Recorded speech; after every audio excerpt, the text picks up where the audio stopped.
नमस्कार।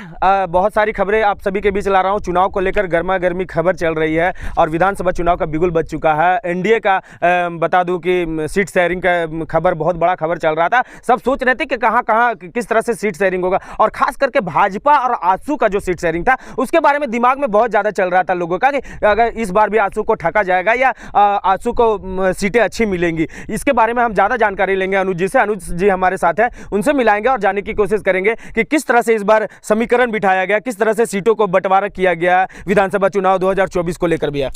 देखिए रवि, अभी जो सूत्रों के हवाले से जो खबर आ रही है सामने, क्योंकि अभी जब तक भाजपा पूरी तरह से ब्रीफ नहीं करता, ये क्लियर नहीं करता सीट शेयरिंग के संबंध में, तब तक कहना थोड़ी जल्दीबाजी होगी। लेकिन चूंकि हम सूत्रों के हवाले से आपको एक खबर बता रहे हैं कि निश्चित मानिए कि इस बार भाजपा जो 81 सीट है उसमें 68 भाजपा, आजसू 10, जदयू 2 और लोजपा 1, ये टोटल मिलाकर 81 सीटें होती है। अब ये इसमें आप देख लीजिए कि भाजपा जो है 68 सीटों में से 30 सीटों का लगभग वो क्लियर कर चुकी है, बाकी का सीटें का करना बाकी है। और आजसू 10 सीटें, तो 10 मैं आपको बता दूं 10 में से कौन कौन सी सीटें आजसू की है।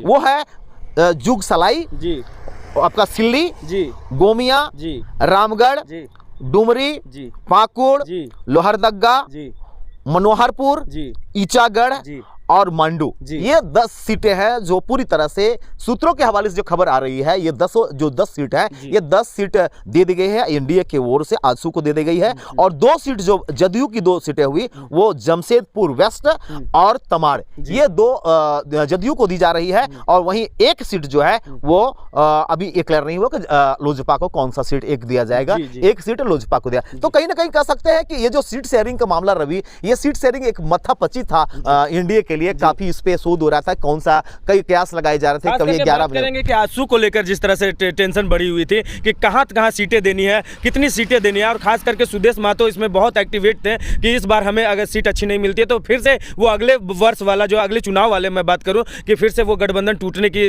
खबर बीच में भी आई थी। लेकिन जिस तरह से भाजपा ने संभाला है, 10 सीटें पर दी है, तो ये सम्मानित सीट है आजसू के लिए। और जैसा कि आपने बताया कि कहां उन लोगों को ये सीट मिल रहा है, 10 सीट मिल रहा है, तो ये बड़ी खबर है। अनुज जी, इसके बारे में थोड़ा सा देखिए रवि, कहीं ना कहीं ये जो सीट शेयरिंग जो भी आजसू को मिला है, वो आजसू का जितना भी जो गढ़ था, जैसे एक बात हवा में तैर रही थी कि आजसू को सीट सिमरिया विधानसभा का दे दिया जाएगा। ये एक बड़ा सवाल चल रहा था, क्योंकि ये भाजपा का गढ़ है सिमरिया विधानसभा। वैसे में अगर आजसू को यहाँ पे अगर मिल जाता है तो कहीं ना कहीं एक बड़ी माथापच्ची हो जाती, पार्टी के लिए भी होती, लोगों के लिए भी एक समझने में प्रॉब्लम होता। तो अभी ये जो सोच विचार कर ये जो 10 सीटों का जो शेयरिंग किया गया है आजसू के बीच में, कहीं ना कहीं आजसू को यह बेहतर सीट दिया गया है और इसका लाभ एनडीए को निश्चित मिलेगा रवि। और उसके साथ ही जो 2 जदयू को जो दिया गया है वो भी बहुत बड़ी बात है। जो 2 जदयू को दिया गया, ऐसे सीट को दिया गया है, जमशेदपुर पश्चिमी को दिया गया है। तो ये कहीं ना कहीं आप कह सकते हैं कि भाजपा के एक सोची समझी रणनीति के तहत भाजपा चल रही है। और कहीं ना कहीं ये जो महागठबंधन के जो लोग हैं उनके लिए एक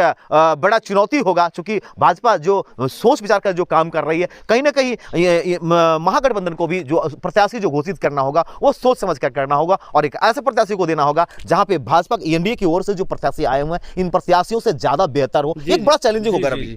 बहुत बड़ी बात कही है भैया जी। और जिस तरह से भाजपा इस बार फूक कर कदम रख रही है और आजसू को जिस तरह से सीटें दी हैं, जिस जगह पे भैया ने साफ तौर से कहा कि वो वहां उसका गढ़ माना जाता है, आजसू का गढ़ माना जाता है। और कहीं ना कहीं भाजपा जो सोच समझ के ये पासा इस बार खेल रही है, कहीं ना कहीं ये 2024 में भाजपा के लिए एक फायदेमंद नजर आ रहा है। ऐसे ही खबरों के लिए जुड़े रहे हमारे साथ और हमारे भैया के साथ। बहुत जल्द इन चुनाव के नए अपडेट के साथ आपके साथ होऊंगा मैं, रवि कुमार और अनुज पांडे के साथ। धन्यवाद।